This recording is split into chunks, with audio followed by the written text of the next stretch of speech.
We're going to walk down to the Capitol, and I'll be there with you. And we fight.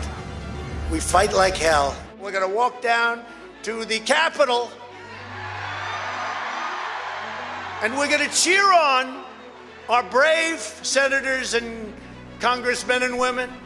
A major shakeup has hit the BBC. Two of the organization's top executives, Director General Tim Davie and BBC News Chief Executive Deborah Turness, have resigned after a growing scandal over impartiality and bias. The controversy centers on claims that a BBC documentary misleadingly edited a speech by US President Donald Trump, making it appear that he had directly encouraged violence on January 6, 2021. According to a leaked internal memo published by the Daily Telegraph, the BBC's Panorama documentary, titled Trump, A Second Chance?, spliced together Trump's comments that were made almost an hour apart, changing the overall meaning of his remark. In reality, Trump said his supporters would walk down to the Capitol and cheer on our brave senators and congressmen and women. But in the edited version, it was presented as if he told them to fight like hell. When the memo went public, it triggered a storm of criticism. White House Press Secretary Caroline Leavitt accused the BBC of being purposefully dishonest, while Trump himself called the resignations proof that, in his words, the corruption was exposed.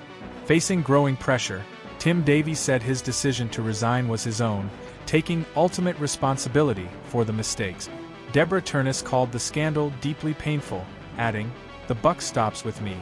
The leaked report was written by Michael Prescott, a former journalist hired to advise the BBC on editorial standards.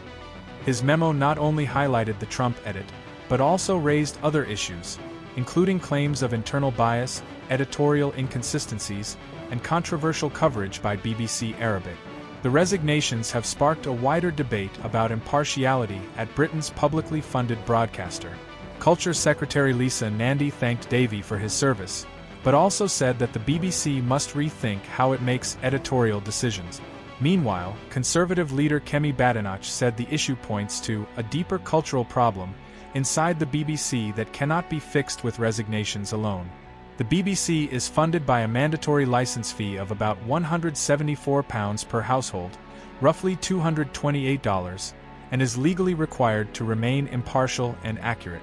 That funding model is now under fresh scrutiny as critics argue the public shouldn't have to pay for what they call political bias. This isn't the BBC's first major crisis. In past decades, its top leaders have resigned over reporting errors, false allegations, and coverage scandals involving public figures. But this one, involving an American president and a charged political moment, could have lasting effects on how the BBC is seen globally. As of now, the BBC says it will cooperate with parliamentary inquiries and launch an internal review of its editorial process. Whether that's enough to rebuild public trust, both in Britain and abroad, remains to be seen. Comment what you think about this. If you like the video, then don't forget to subscribe. It really motivates us to create helpful videos.